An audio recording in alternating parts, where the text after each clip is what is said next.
আমি সৰুতে শুনা কাহিনীবোৰৰ বাস্তৱ ৰূপ যেতিয়া পৃথিৱীখনত অনুভৱ কৰা যায় মানে সত্য বুলি প্ৰমাণিত হয় তেতিয়া মনটো বহুত ভাল লাগে।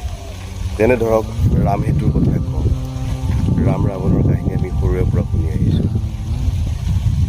কৈলাশ পৰ্বতত যে শিৱ থাকে আমি সাধুকথাত বা বিভিন্ন কাহিনীত শুনিবলৈ পাইছোঁ, কিন্তু বৈজ্ঞানিকসকলেও প্ৰমাণ কৰিছে যে কৈলাশ পৰ্বতত এটা বেলেগ ধৰণৰ শক্তি আছে।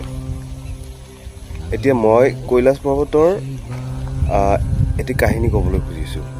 ৰাছিয়াৰ এজন পৰ্বতাৰোহী, তেওঁ মাউণ্ট এভাৰেষ্ট যি ৮,০০০ মিটাৰ ওখ বগাবলৈ সক্ষম হৈছিল।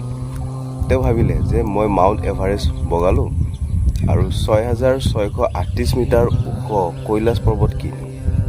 এই কথা ভাবি তেওঁ এটা চেলেঞ্জিং মুড হিচাপত লৈ তেওঁ কৈলাশ পৰ্বত বগাবলৈ সাজু হ'ল। কিন্তু তেওঁক কৈলাশ পৰ্বত বগাবৰ বাবে মানা কৰিছিল বহুতে কৈছিল যে কৈলাশ পৰ্বতত এটা বেলেগ ধৰণৰ শক্তি আছে, তাতে নাযাবি, কাৰণ কৈলাশ পৰ্বতত যি মানুহ যায় আজিলৈকে ঘূৰি নাহে। কিন্তু তেওঁ সেইসকল মানুহৰ কথা নুশুনি কৈলাশ পৰ্বত বগাবলৈ সাজু হ'ল আৰু লৈ ল'লে মানে লাগতিয়াল সা সামগ্ৰীবোৰ। তেওঁ কৈলাশ পৰ্বত বগাবলৈ আৰম্ভ কৰিলে। বগাই গৈ আছে গৈ কিছু উচ্চতাত তেওঁ অনুভৱ কৰিলে যে তেওঁ উশাহ নিশাহ ল'বলৈ কষ্ট হৈছে। কিন্তু তেওঁ পৰীক্ষা কৰি গম পালে যে তাত অক্সিজেনৰ মাত্ৰা পূৰা মাত্ৰাই আছে, অক্সিজেন পূৰা আছে। তাৰপিছতো তেওঁ আৰু বগাবলৈ ধৰিলে। বগাই গৈ তেওঁ অনুভৱ কৰিলে যে তেওঁৰ হাতৰ নখবোৰ, ভৰিৰ নখবোৰ বাঢ়িবলৈ ধৰিছে, তেওঁৰ চুলিবোৰ দীঘল হ'বলৈ ধৰিছে, তেওঁ যেন বুঢ়া হ'বলৈ ধৰিছে, এনেকুৱা অনুভৱ কৰিলে। তেওঁ তেতিয়া চিন্তা কৰিলে যে নাই, আৰু বগাব নোৱাৰি। তেওঁক কিবা এটা শক্তিয়ে ওপৰৰ পৰা বাধা দি আছে যে ইয়ালৈ নাহিবি। তেওঁ সেই শক্তিৰ বাধাক মানে অনুভৱ কৰি কৈলাশ পৰ্বত বগাবলৈ আৰু চেষ্টা নকৰিলে। তেওঁ সেই কৈলাশ পৰ্বত বগোৱাৰ যিটো ইচ্ছা আছিল, যিটো চেলেঞ্জ আছিল, তাতে সমাপ্ত কৰি তেওঁ নামি আহিল। কৈলাশ পৰ্বত দেখিবলৈ এটা জীৱন্ত শিৱলিংগৰ দৰে। এনেকুৱা কি ৰহস্য আছে যে আজিলৈকে কোনো পৰ্বতাৰোহীয়ে কৈলাশ পৰ্বত বগাবলৈ সক্ষম হোৱাই নাই? অকণমান কৈলাশ পৰ্বতৰ ৰহস্যৰ বিষয়ে জানিবলৈ চেষ্টা কৰোঁ আহক। কৈলাশ পৰ্বত অৱস্থিত আমাৰ ওচৰৰে দেশ তিব্বতত। তিব্বতৰ এটা পৰ্বত শৃংখলা হৈছে কৈলাশ পৰ্বত, আৰু এই কৈলাশ পৰ্বতৰ অংশ বিয়পি আছে চীন আৰু ভাৰতলৈকে। কৈলাশ পৰ্বত এটা পিৰামিডৰ দৰে বুলি বহুতে অভিহিত কৰিব খোজে, আৰু হিন্দু ধৰ্মৰ মতে কৈলাশ পৰ্বতত শিৱই বাস কৰে। দেৱাদিদেৱ শিৱৰ বাসস্থান হ'ল কৈলাশ পৰ্বত।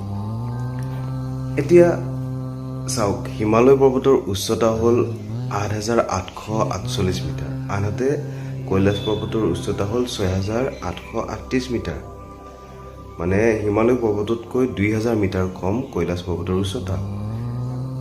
হিমালয় পৰ্বত বগাবলৈ সক্ষম হ'ল, কিন্তু কৈলাশ পৰ্বত বগাবলৈ কোনো পৰ্বতাৰোহী আজিলৈকে সক্ষম নহ'ল।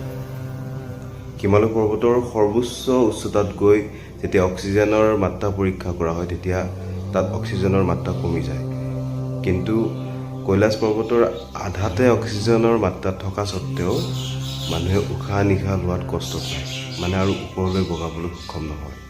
ওপৰৰ পৰা কিবা এটা শক্তিয়ে যেন আৰু ওপৰলৈ নাহিবি এনেকৈ বাধা দি থাকে।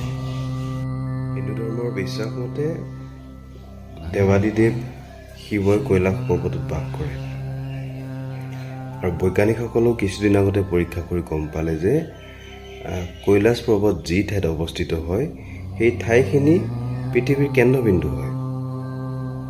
আচৰিত কথা নহয়নে বাৰু? সেই তাহানিতেই আমাৰ পূৰ্বপুৰুষসকলে কৈলাশ পৰ্বতত শিৱ থাকে আৰু সেই পৰ্বতৰ পৰাই গোটেই পৃথিৱী নিয়ন্ত্ৰণ কৰা হৈছিল বুলি যিটো বিশ্বাস আছিলে, সেই বিশ্বাসটি এতিয়া বৈজ্ঞানিকসকলে প্ৰমাণ কৰি দেখুৱালে যে হয়, কৈলাশ পৰ্বত যি ঠাইত অৱস্থিত হয় সেই ঠাইখিনি পৃথিৱীৰ কেন্দ্ৰবিন্দু হয়, আৰু এই কৈলাশ পৰ্বততেই 4টা দিশৰে মিলন হৈছে। কৈলাশ পৰ্বতৰ পৰাই পৃথিৱীৰ বাতাৱৰণ নিয়ন্ত্ৰণ হয়। বৈজ্ঞানিকসকলৰ মতেও কৈলাশ পৰ্বতত এটা আচৰিত ধৰণৰ শক্তি আছে, যিটো শক্তিৰ বাবে আজিলৈকে কোনেও কৈলাশ পৰ্বত বগাবলৈ সক্ষম হোৱা নাই বা ভৱিষ্যতো নোৱাৰিব। কৈলাশ পৰ্বতত ওচৰত যেতিয়া পৰ্বতাৰোহীয়ে দিশ নিয়ন্ত্ৰণ যন্ত্ৰ লৈ যায়, সেই দিশ নিয়ন্ত্ৰণ যন্ত্ৰও কাম নকৰা হৈ যায়। এনেকুৱা শক্তি আছে কৈলাশ পৰ্বতত। আচৰিত নালাগেনে বাৰু? আমাৰ হিন্দু ধৰ্মৰ দেৱাদিদেৱ শিৱ কৈলাশ পৰ্বতত বাস কৰে, আৰু কৈলাশ পৰ্বত পৃথিৱীৰ কেন্দ্ৰবিন্দু হয়। ওম নমঃ শিৱায়। 1999 চনত ৰাছিয়াৰ এজন বিশেষজ্ঞই ভাবিলে যে তেওঁ কৈলাশ পৰ্বতৰ অধ্যয়ন কৰিব, আৰু সেই অধ্যয়নৰ বাবেই তেওঁ এদল মানুহ তালৈ পঠিয়ালে। আৰু তেওঁলোকে অধ্যয়ন কৰি গম পালে যে কৈলাশ পৰ্বত অদ্ভুত ৰহস্যময় পৰ্বত। আনহাতে অমৰনাথ যাত্ৰালৈ যোৱা যাত্ৰীসকলেও তেওঁলোকৰ অভিজ্ঞতা বৰ্ণনা কৰি কয় যে তেওঁলোকে যেতিয়া কৈলাশ পৰ্বত দেখি মূৰ দোৱাই মান সৰোবৰলৈ যাত্ৰা কৰে, তেতিয়া ওচৰে পাজৰে হেলিকপ্টাৰ উৰি থকাৰ নিচিনা শব্দ শুনিবলৈ পায়। আৰু যেতিয়া তেওঁলোকে মন দি শুনে, তেতিয়া ঠিক এনেকুৱা ধ্বনি বা ডম্বৰু বজাই থকাৰ নিচিনা শব্দ তেওঁলোকে শুনিবলৈ পায়। কৈলাশ পৰ্বতৰ এফালে আছে ব্ৰহ্মতাল, আনফালে আছে ৰাক্ষসতাল। ব্ৰহ্মতাল দেখিবলৈ সূৰ্যৰ নিচিনা, আনহাতে ৰাক্ষসতাল দেখিবলৈ চন্দ্ৰৰ নিচিনা। ব্ৰহ্মতাল হ্ৰদৰ পানী মিঠা, আনহাতে ৰাক্ষসতালৰ পানী হ'ল সাৰুৱা ধৰণৰ। ব্ৰহ্মতালক সকাৰাত্মক শক্তিৰ উৎস বুলি কোৱা হয়, আনহাতে ৰাক্ষসতালক নকাৰাত্মক শক্তিৰ উৎস বুলি কোৱা হয়। আমি নিশ্চয় কৈলাশ পৰ্বতৰ বিষয়ে বহুতখিনি জানিবলৈ সক্ষম হ'লোঁ।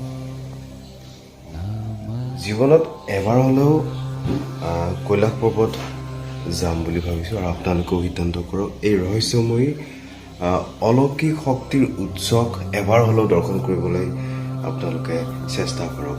জীৱন ধন্য হৈ যাব। মোৰ এই ভিডিঅ'টি চাই যদি আপোনালোকে ভাল পাইছে বা সামান্য কণ হ'লেও মই জ্ঞান দিবলৈ সক্ষম হৈছোঁ, তেনেহ'লে মোৰ এই ভিডিঅ'টিক লাইক, কমেণ্ট আৰু শ্বেয়াৰ কৰক। লগতে মোৰ ইউটিউব চেনেল ৰাণাছ ৱৰ্ল্ড ছাবস্ক্ৰাইব কৰি দিয়ক। এই কৈলাশ পৰ্বতৰ কাহিনী যেন এই কুকুটি চৰাইজনীও শুনিছে, গতিকে আপোনালোকেও শুনক, বিশ্বাস কৰক, আৰু সকলোৱে অন্তৰেৰে উচ্চাৰণ কৰক নমঃ শিৱায়।